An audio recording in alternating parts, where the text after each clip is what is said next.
আমাদের এত সকল দেবদেবী থাকতে গৌরচরণে আমরা সর্বপ্রথম প্রণামটা কেন করলাম? তাই তো নয়? এত সকল দেবদেবী রয়েছে,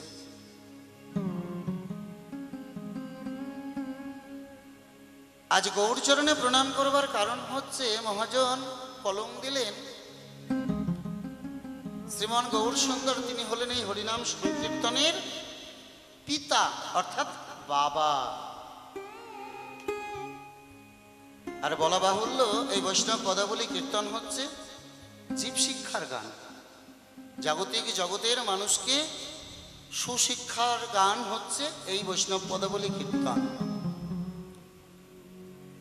এতে শিক্ষাটা আমরা কি পেলাম? কেন গৌরচরণে প্রণাম করব? জাগতিক জগতে আমরা কোনো কর্মে লিপ্ত হবার পূর্বে কি করি মা? আমাদের গৃহ মধ্যে আমাদের পিতা মাতা গুরুবর্গ যারা থাকেন তাদের চরণে প্রণাম করে তাদের আশীর্বাদটুকু শিরোপরে ধারণ করে, মস্তক পরে ধারণ করে তারপর আমরা কোনো কর্মে লিপ্ত হই। কি এটাই তো আমাদের প্রাচীন প্রথা। কিন্তু জাগতিক জগতের সন্তানেরা বাবা মায়ের হাতে পায়ে হাত দিয়ে প্রণাম করতে হয়তো ভুলে গেছে। তো এটাকে মনে করিয়ে দেওয়ার দায়িত্ব কিন্তু এই বৈষ্ণব পদাবলীর। তো যেমন আমরা গৃহ মধ্যে আমাদের বাবা মায়ের পায়ে হাত দিয়ে প্রণাম করি, আর বলা বাহুল্য যে তাদের আশীর্বাদে জটিল হইতে জটিলতম, কঠিন হইতে কঠিনতম সেই কাজটি, সেই কর্মটি আমরা খুব অনায়াসে, খুব সহজেই সুসম্পন্ন করে থাকি। তো জাগতিক জগতে যেমন আমাদের গুরুবর্গ পিতামাতার চরণে আমরা প্রণাম করি, হরিবাসরে বসলে, কীর্তনের আসরে এলে যিনি কীর্তনের পিতা, হরি নামের পিতা, তো তার চরণেই তো প্রণামটা করবো না, কার চরণে প্রণাম করবো মা গো? হ্যাঁ, তাই তো করজোরে জোর হস্তে প্রত্যেকেই সেই গৌর চরণে জানাবো আমাদের মনের প্রেম ভক্তি শ্রদ্ধাপূর্ণ শত সহস্র কোটি ভক্তিপূর্ণ প্রণাম। নিতাই গৌর হরি হরি, গৌর হরি হরি।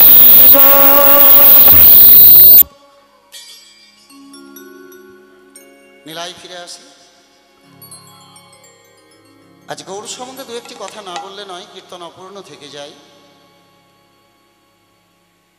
বৈষ্ণব পদকর্তা মহাজন কলম দিলেন এই গৌর সুন্দর, এই গৌর হরি, তিনি কিন্তু আমাদের মতন সাধারণ মানুষ ছিলেন না। শাস্ত্রে মহাজন কলম দিলেন শ্রী শ্রী চৈতন্য চরিতামৃতে কবিরাজ কৃষ্ণদাস গোস্বামীপাদ, তিনি কলম দিলেন সেই ব্রজের বাঁকা বংশীধারী ভগবান শ্রীকৃষ্ণ তার পরম ভক্ত প্রেমময়ী শ্রীমতী রাধারানী সঙ্গে করি, রাধারানী সঙ্গে করি। রাধা কৃষ্ণ দুই দেহ এক হয়ে আজ গৌর রূপ ধারণ করে ওই সূচিগর্ভ সিন্ধু মাঝে জগন্নাথ মিশ্রের ঘরে 1486 খ্রিস্টাব্দ 23 ফাল্গুন বৃহস্পতিবার শুভ দোল পূর্ণিমার দিন নবদ্বীপের ভাগ্যাকাশে তিনি গৌর রূপে উদয় হলেন। রাধে রাধে, নিতাই গৌর হরি বল, নিতাই গৌর হরি হরি বল। রাধা কৃষ্ণ একই আত্মা, একই আত্মা, তাদের দুইটি দেহ ধরি, দুইটি দেহ ধরি, অনন্যে বিলাস রস আস্বাদন করি, আস্বাদন করি। সেই দুয়ে আমার চৈতন্য গোসাই, চৈতন্য গোসাই, ভাব রস আস্বাদিতে দোহে হইলেন একই ঠাই, দুহে হইলেন একই ঠাই। ভাবরসে করে আমার গৌরাঙ্গ তনু, যার বাইরে আছে প্রেমময়ী রাধারানী, অন্তরে রয়েছে কানু। তো ভগবান কেন এলেন? এই কলির অধম পাপিতাপি জগজনকে উদ্ধার করবার জন্য এমন একটি সম্পদ তিনি নিয়ে এলেন যা এর আগে কোনো যুগে ভগবান তিনি কখনো কাউকে দেননি। অনারপিত চরিঙি চিরাত করুণায় অবতীর্ণ কালো সমর্পয়ত মন্নাত উজ্জ্বল রসাং ভক্তি শ্রিয়াম ও হরি পুরাত সুন্দর উদ্যুতি কদম্ব সন্দীপিতঃ সাদা হৃদয় স্কন্দরে স্ফুরত সচিনন্দন সচিনন্দন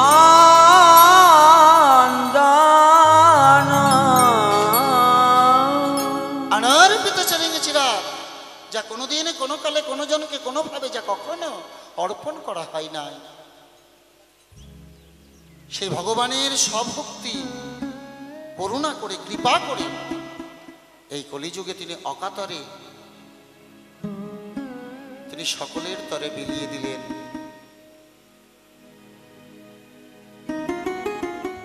আজ ভগবান তিনি লক্ষ্য করলেন এই হরিনাম ছাড়া কলির জীবের গতি নাই। হরের নাম হরের নামৈব কেবলম কলৌ নাস্তেব্য গতির নাস্তেব্য গতিরন্যথা। কিন্তু এই মধুর হরিনামে কৃষ্ণ নামে আমরা কি ডুবতে পারলাম?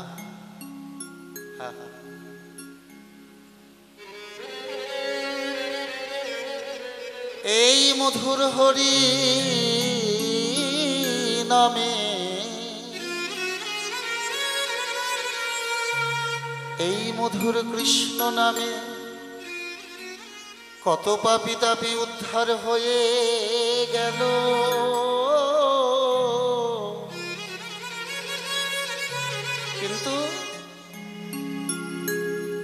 কিন্তু এই হরি নামে আমার মন পাষাণ তো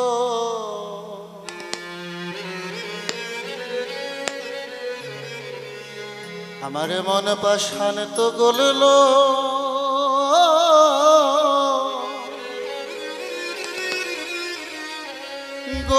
না গো। নানা মন পাষাণ তো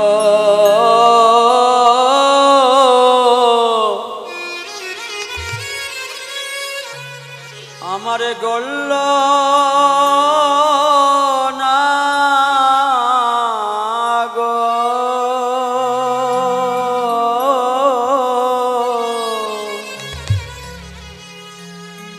এই নামে কত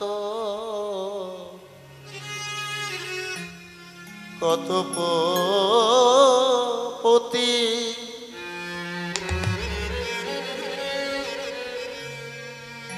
নামে কত পতিতি উদ্ধার হয়ে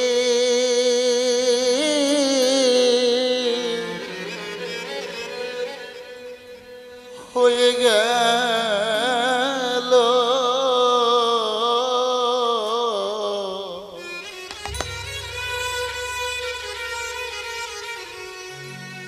কিন্তু এই মধুর হরি নামে আমার মন পাষাণ তো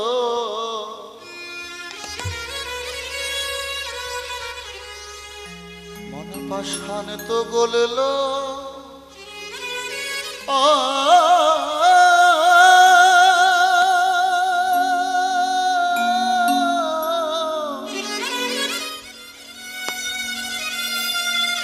আমার মন পাষাণ তো গলল না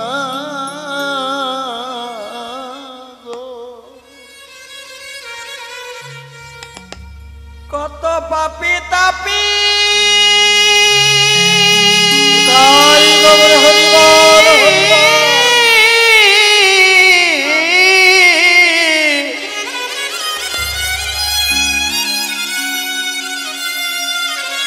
কত পাপী তাপী তরে গেল।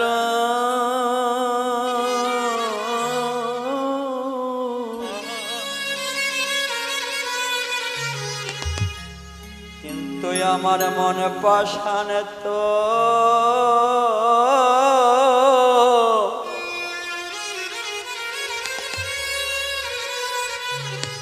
কেন গড়ল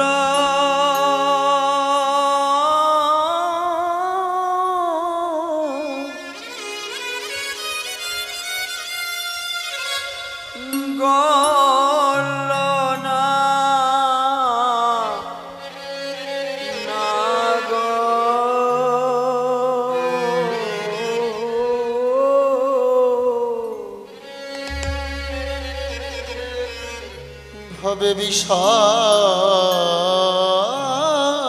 বিষে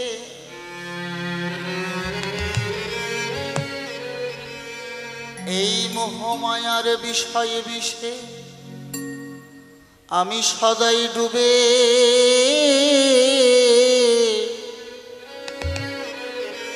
ডুবে রইলাম।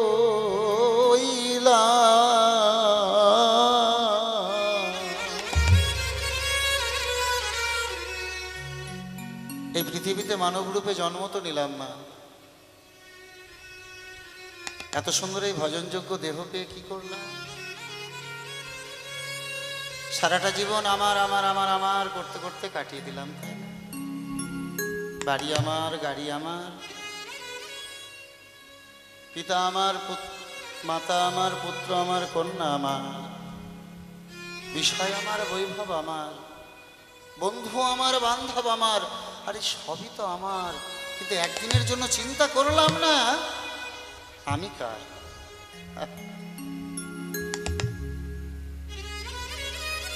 যে সংসার সংসার করে তুমি এত কষ্ট করছো, এই সংসার কি কোনোদিনও তোমার হয়েছে না হবে? এই সংসার কতদিনে তোমার? যতদিন তুমি সংসারকে কিছু দিতে পারবে ততদিন সংসার তোমার। আর এই সংসারে যখন তুমি আর কিছু দিতে পারবে না, তখন এই সংসার আর তোমার থাকবে না।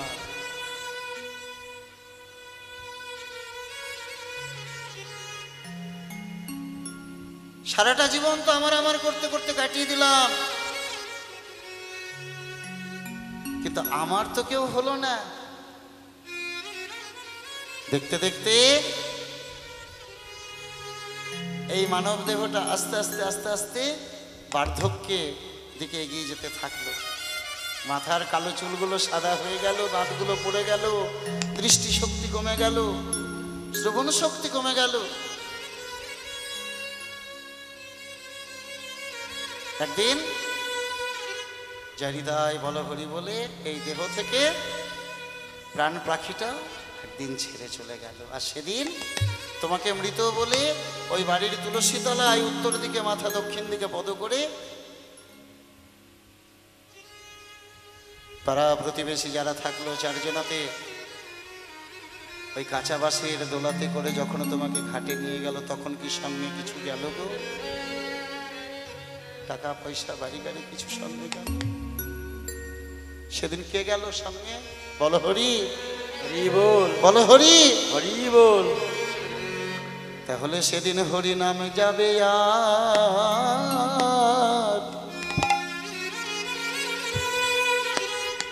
হরি নামে যাবে আর এই প্রাণ যাবে।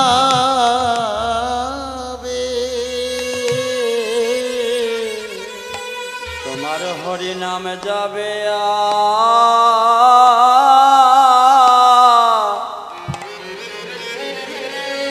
এ প্রাণ যাবে।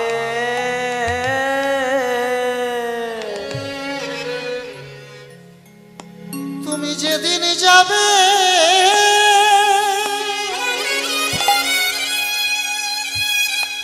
তুমি যেদিন যাবে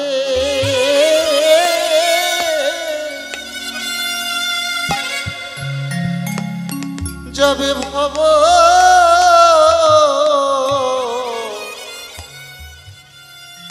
ভব পারে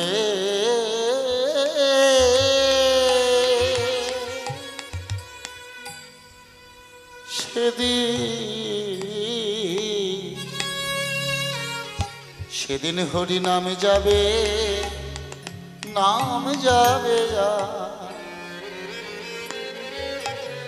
তোমার প্রাণ যাবে।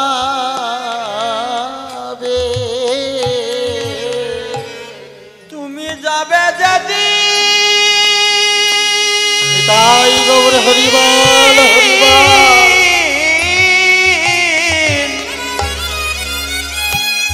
তুমি যাবে যদি ভাব পারে ওগো সেদিন সঙ্গে তোমার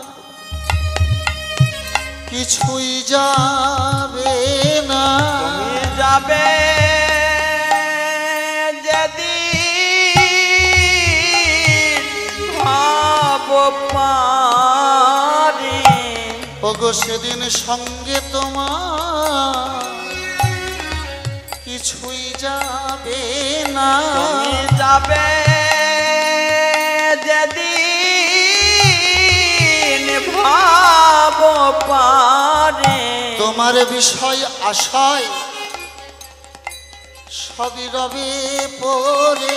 তোমায় শূন্য হাতে বিদায় দেবে ওগো সঙ্গে তোমার কিছুই যাবে না। তুমি এসেছ একা যাবে একা তোমার বিষয় আশায় বাড়ি গাড়ি সবে রবে পড়ি। একা একা যেতে হবে তাই তো মনের সময় থাকতে একবার হরি বল। সময় গেলে সময় আর পাবে না ওগো সময় চলে গেলে আর পাবে না। সময় থাকতে হরি বলো একবারে প্রেমানন্দে বাহু তুমি তুলে পেয়েছ জনম ভালো ওগো বদন ভরে হরি বলো। হরি বলা জনম পেয়ে ওগো বদন ভরে নম ভালো রাধে রাধে নিতাই গৌর হরি বল। হলুধ্বনি মা হলুধ্বনি। বলো পেয়েছো জন্ম ভালো, বদন ভরে হরি বলো পেয়েছো জন্ম ভালো, বদন ভরে হরি বলো সেদিন নাম যাবে আর প্রাণ যাবে এই হরিনামের ডালি নিয়ে স্বয়ং ভগবান তিনি নবদ্বীপে অবতীর্ণ হয়েছিলেন। তো সেই মধুর হরিনাম করতে করতে আজ মহাপ্রভু কি করছেন, পারিষদবর্গ সকলকে নিয়ে আজ নবদ্বীপের পথ দিয়ে হরিনাম করতে করতে চলে যাচ্ছেন। তো সঙ্গে কে কে আছে? এই যে গৌরচন্দ্রিকার পথটি আমরা আস্বাদন করছি, না জানি এ গোড়াচাঁদের কোনো ভাব মনে সুরধুনির তীরে গেলেন গোরা সহচর শনে। সুরধুনি অর্থাৎ গঙ্গা, নবদ্বীপের বক্ষ চিরে গঙ্গা বয়ে চলেছে। সেই গঙ্গার তীরে গিয়ে সুরধুনিকে দর্শন করে আজ সেই বৃন্দাবন নীলার কথা মনে পড়েছে, নৌকো বিলাস নীলার কথা। তো সঙ্গে কে কে আছে? ওগো প্রিয় গাদা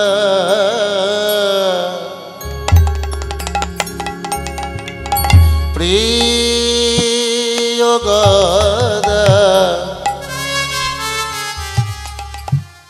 গদাধর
গোরা সঙ্গেতে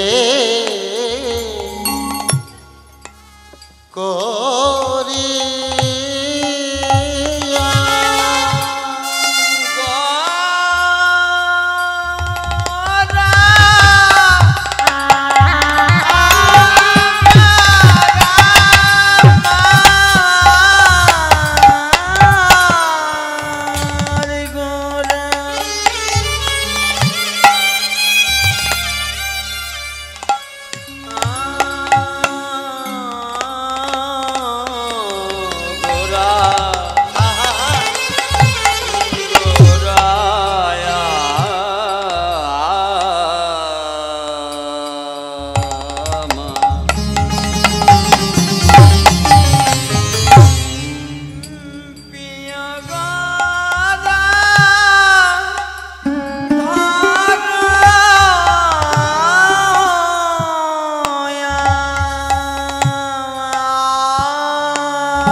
আমার গোরা সঙ্গেতে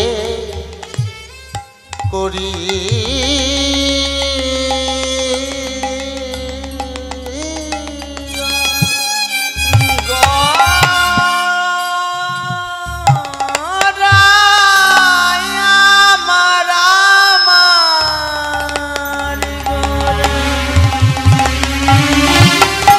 আর নৌকোতে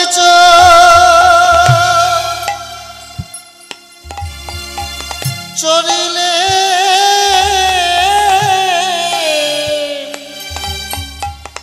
গোরা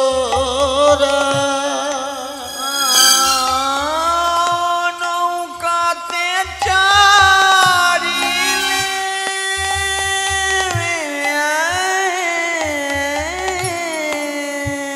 গোরা আমার গোরা গোরা প্রেমাবেশ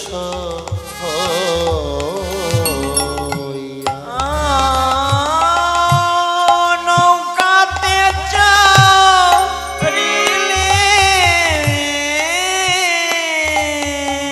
গোরা গোরায় আমার প্রেমাবেশ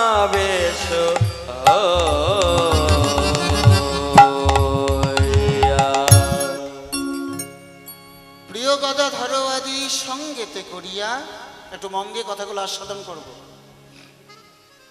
আর এই যে বৈষ্ণব পদাবলী আমরা যে রাগের পরে আস্বাদন করলাম,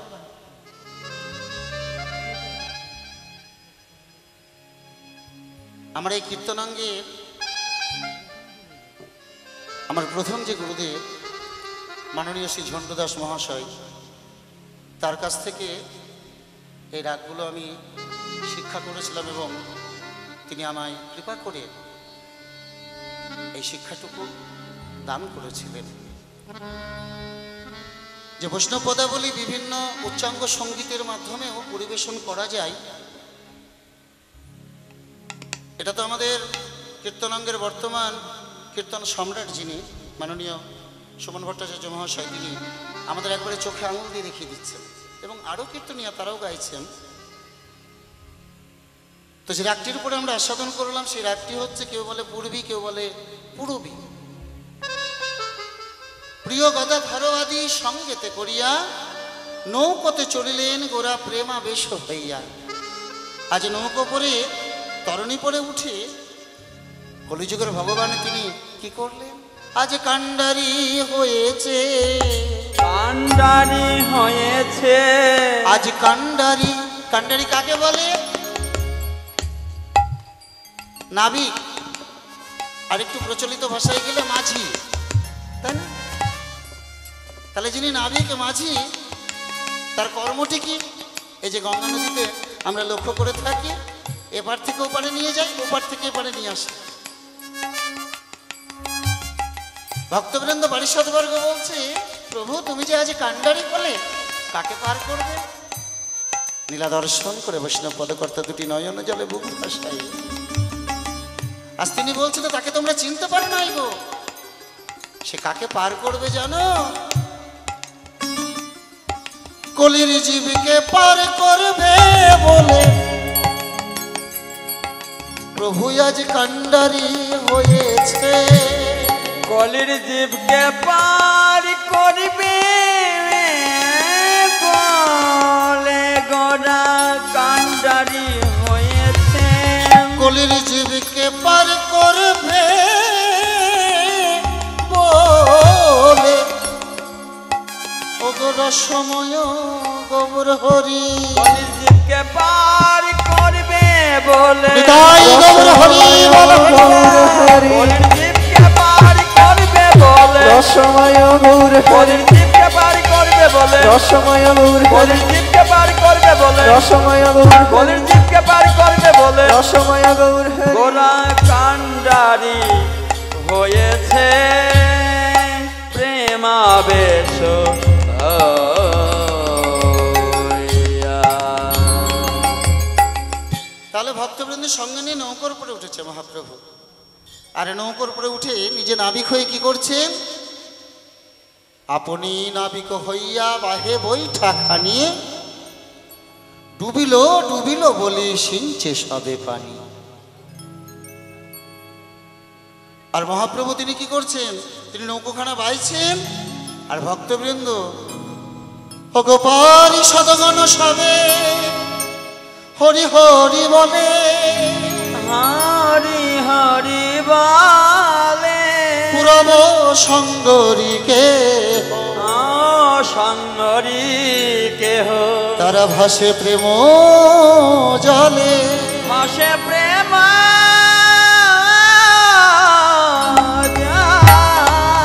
জালে।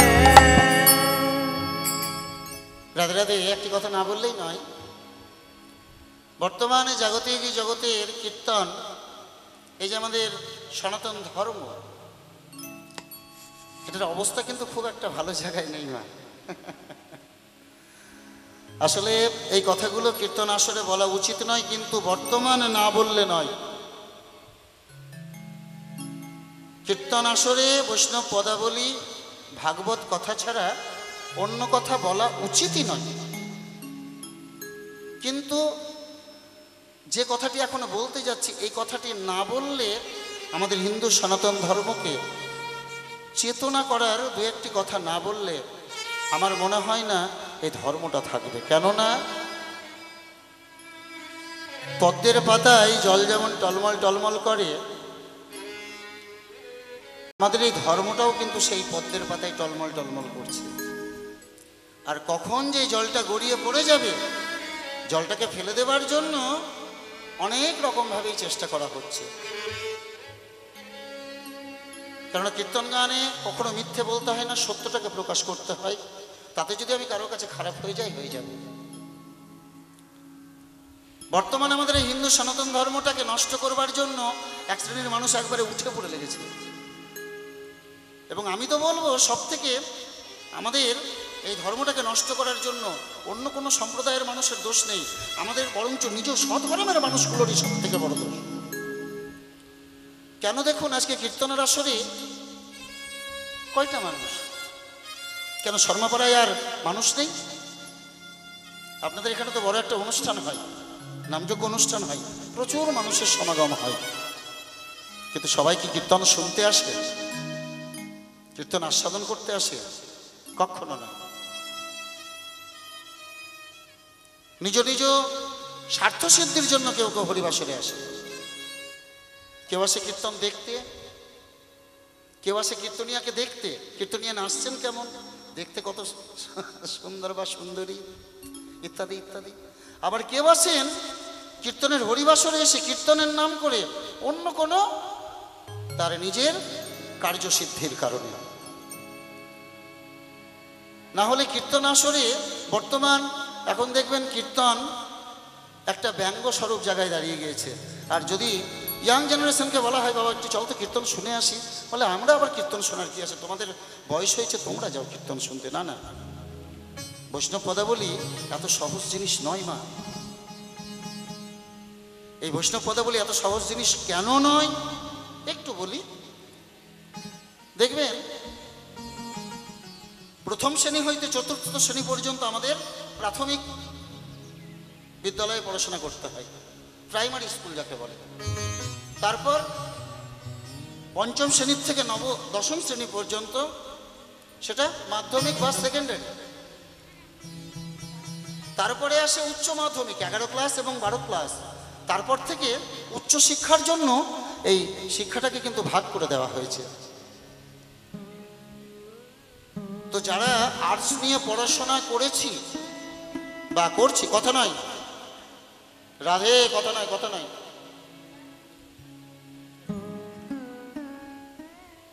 যারা উচ্চশিক্ষায় আর্টস নিয়ে পড়াশোনা করেছি, লক্ষ্য করে দেখবেন ফার্স্ট ইয়ার, সেকেন্ড ইয়ার এবং থার্ড ইয়ারে এই বৈষ্ণব পদাবলীকে অধ্যয়ন করানো হয়। সেখানে এই বৈষ্ণব পদাবলীর কোর্স রয়েছে, সেখানে কিন্তু ছেলে মেয়েদেরকে এই বৈষ্ণব পদাবলী পড়ানো হয়। শুধু বৈষ্ণব পদাবলী নয়, সেখানে মনসামঙ্গল কোর্স রয়েছে, চাঁদসদাগর উপাখ্যান রয়েছে, মনসা উপাখ্যান রয়েছে, সেখানে চণ্ডী মঙ্গল পড়ানো হয় কোর্সে। কেন পড়ানো হয় কোনোদিনের জন্য একবার ভেবেছেন? এমনিতেই তো বর্তমানে আমাদের শিক্ষা ব্যবস্থা একবারে গোল্লার দুয়ারে চলে গিয়েছে। এখনকার মাধ্যমিক পাস কোনো একটা ছেলেকে কোনো একটা হিসাব করতে দিলে আগেই মোবাইলে ক্যালকুলেটর বের করে বসে থাকে। এই তো শিক্ষা ব্যবস্থা। যদি আমাদের ভারতবর্ষের যে প্রাচীন যে শিক্ষা, সেটা এখন তো আমাদের মধ্যে নেই। আমাদের ভারতবর্ষের যে প্রাচীন বৈরাগ্য বিদ্যা যেটা ছিল, দর্শন শাস্ত্র, ন্যায় শাস্ত্র, এগুলো কিন্তু এখন আর এতটা প্রাধান্য দেওয়া হয় না। যে তোমার গায়ের রক্তের রং লাল, আমারও গায়ের রক্তের রং লাল, অতএব তোমার আমার মধ্যে কোনো ভেদাভেদ নাই, এটা ছিল প্রাচীন সাধু মুনি ঋষিদের শিক্ষা। আর এখন যদি সেটা শেখানো হয়, তবে সাম্প্রদায়িকভাবে ঝামেলা বাঁধবে না তো। এই তুমি এই সম্প্রদায়ের, তুমি ওই সম্প্রদায়ের, ওর সঙ্গে তুমি মিশবে না, এখন এটাই শেখানো হচ্ছে। তো দেখবেন ওই first year, second year, third ইয়ারে, প্রথম বর্ষ, দ্বিতীয় বর্ষ, তৃতীয় বর্ষে সেখানে কিন্তু বৈষ্ণব পদাবলীকে অধ্যয়ন করানো হয়। কেন করানো হয় একবারের জন্য চিন্তা করতে হবে। এতই যদি ফেলে দেবার জিনিস হতো, তাহলে প্রাচীন মহাজন যারা, তারা কেন আমাদের এডুকেশনের মধ্যে বৈষ্ণব পদাবলীকে রাখলো? আর বৈষ্ণব পদাবলীকে রাখলো একেবারে উচ্চ শিক্ষার স্তরে কেন রাখলো? নিম্ন শিক্ষার স্তরে তো রাখতে পারতো, প্রাইমারি, সেকেন্ডারি, হাই সেকেন্ডারি, সেখানেও তো রাখতে পারতো। সেখানে কেন রাখা হলো না? আসলে একটা ছোট্ট এই 5 বছরের শিশুকে যদি বলা হয়, বাবা একটা 25 কেজি চালের বস্তা নিয়ে চল, পারবে? 5 বছরের ছেলে পারবে না। কিন্তু ওই ছেলেটি যখন 18 বছরের পূর্ণ যুবক হবে, তখন 25 নয়, 50 নয়, 1 কুইন্টাল 100 কেজি চালের বস্তা নিয়ে যেতে পারবে। কেন? ক্ষমতা ধরবে, শক্তি ধরবে। তো তদ্রূপ ওই বিদ্যার ক্ষমতাটা যতক্ষণ আমাদের মধ্যে না আসছে, অর্থাৎ আপনাকে বৈষ্ণব পদাবলী আস্বাদন করতে গেলে মিনিমাম আপনাকে ওই 11 ক্লাস 12 ক্লাস পর্যন্ত আগে পড়াশোনা করতে হবে। তবে তো আপনি জানতে পারবেন সেটার মূল্যটা কোথায়। তাই বলি বৈষ্ণব পদাবলী আমাদের ভারতের, শুধু ভারতে, বাংলা ভারতের নয়, গোটা বিশ্বের কাছে একটা ঐতিহ্যতম বিষয়। এই বৈষ্ণব পদাবলী কেউ যদি মন দিয়ে আস্বাদন করে, সে প্রকৃত একজন মানুষ তৈরি হতে পারবে। বর্তমান জাগতিক জগতে আমরা ছেলে মেয়েদেরকে পড়াশোনা করাই মানুষ তৈরি করবার জন্য। মা রাধে, আমাদের ছেলে মেয়েদেরকে পড়াশোনা কেন করায় না? উচ্চশিক্ষায় শিক্ষিত করতে হবে, ডাক্তার তৈরি করতে হবে, ইঞ্জিনিয়ার তৈরি করতে হবে, কারিগরি টাকা উপার্জন করতে হবে।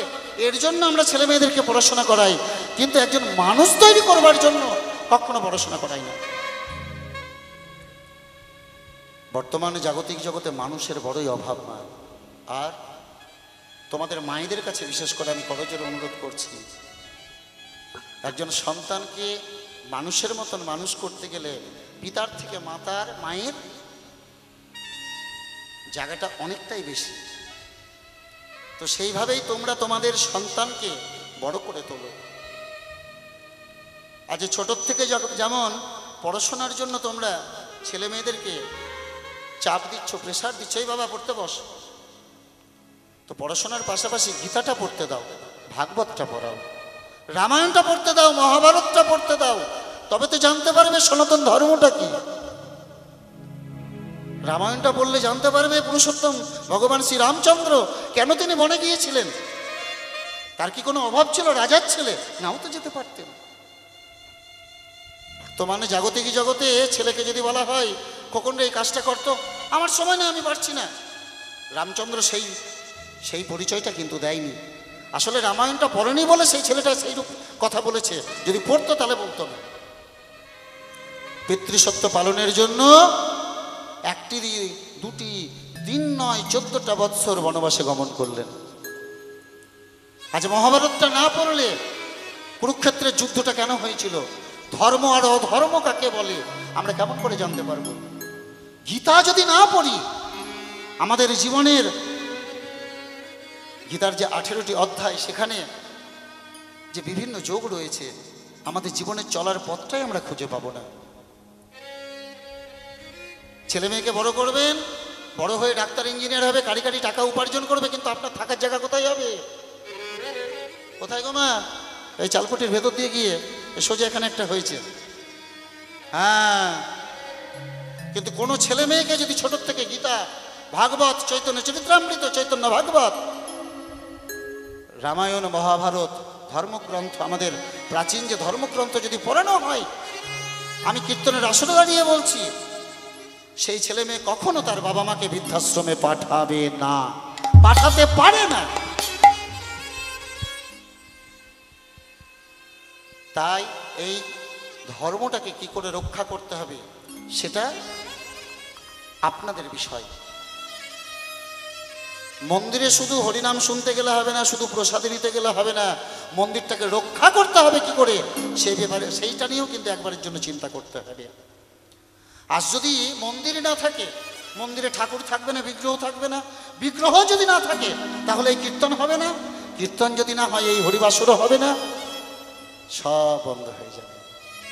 রাধে রাধে। আমার কথায় কেউ আঘাত পেলে ক্ষমা করে দেবেন, তবে চেষ্টা করবেন আপনাদের ছেলে মেয়েদেরকে এই ধর্মের পথে অনুমোদন করার, এই ধর্মের পথে তারা যেন এগিয়ে আসে। কেননা আপনারা তাদের শেখাননি বলে আজকে আসেনি। দেখুন, কীর্তনের আসরে কোনো 12 বছর থেকে 25 বছরের মধ্যে কোনো ছেলে মেয়ে আছে? এই দু একটা ছেলে ছাড়া, বাচ্চা ছাড়া। ইয়াং জেনারেশন, যুব সম্প্রদায় কীর্তন শুনতে কেউ আসে না। কেন আসে না? আমরা তাদের শেখাইনি কীর্তনটা কি জিনিস। আস্তে আস্তে তাদেরকে এই পথে নিয়ে আসুন। ছেলে মেয়ে যদি কোনো ভুল করে সঙ্গে সঙ্গে তাদের শিক্ষা দিন। তো মহাপ্রভু তিনি সর্বস্তরের মানুষকে এই হরিনামের বন্যায় প্লাবিত করবার জন্য তিনি এসেছিলেন নবদ্বীপে। তো আজ তিনি সেই বৃন্দাবনের লীলাটা মনে পড়ে, নৌকবিলাস লীলার কথা মনে পড়ে, তিনি নাবিক হয়ে নৌকোর পড়ে আজ বৈঠাখানা বাইছেন। আর পারিষদবর্গ কি করছে? পারিষদ গণসবে হরি হরি বলে, দুটো বাহু তুলে হরিনাম করছে। ওগো হরি বল বলে গো, হরি বল বলে গো, হরি বল বলে গো, হরি বল বলে গো, প্রেমানন্দে বাহু তুলে হরি বল বলে গো, প্রেমানন্দে বাহু তুলে হরি বল বলে গো, প্রেমানন্দে বাহু তুলে ওরে বুক ভেসে যায় নয়ন জলে, আনন্দে বাহু তুলে রাধে রাধে, আনন্দে বাহু তুলে ভেসে যায় নয়ন জলে, প্রেমানন্দে বাহু তুলে ভেসে যায় নয়ন জলে, প্রেমানন্দে বাহু তুলে ভেসে যায় নয়ন জলে। হরি বল বলে গো, পুরব সাঙ্গরি কেহ ভাসে প্রেম জল, পুরব সঙ্গরি কেহ হাসে প্রেম জালে। সকলেই নৌকার উপরে উঠে প্রেমানন্দে বাহু তুলে হরিনাম করছে। আর মহাপ্রভু সেই বৃন্দাবনের নৌকবিলাস লীলার কথা মনে হয়ে আজ সুরধনী গঙ্গাকে যমুনা মনে করে সেই যমুনা গঙ্গার সুরধনীর বক্ষে নৌকো বেয়ে চলেছে। গদাধর মুখ হেরি মৃদু মৃদু হাসে, মৃদু মৃদু হাসে, বাসুদেব ঘোষ কহে কথা মনের হরিষে, কথা মনের হরি